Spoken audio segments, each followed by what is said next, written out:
Hello Ram Ram Shah, एक बार फिर से स्वागत है गांव की आवाज़ में। तो दोस्तों, आज देख सकते हो बाड़मेर जिले में आंधी प्रवेश कर चुकी है। तो आप देखिए जोरदार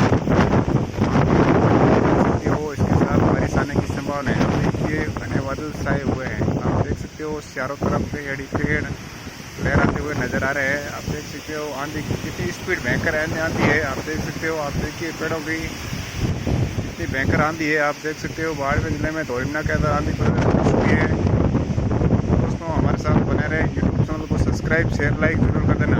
आगे हमारे साथ बने रहे, आने वाले आगे अपडेट मैं आपको देता रहूँगा। बारिश से संबंधित अपडेट हमारे साथ बने रहे।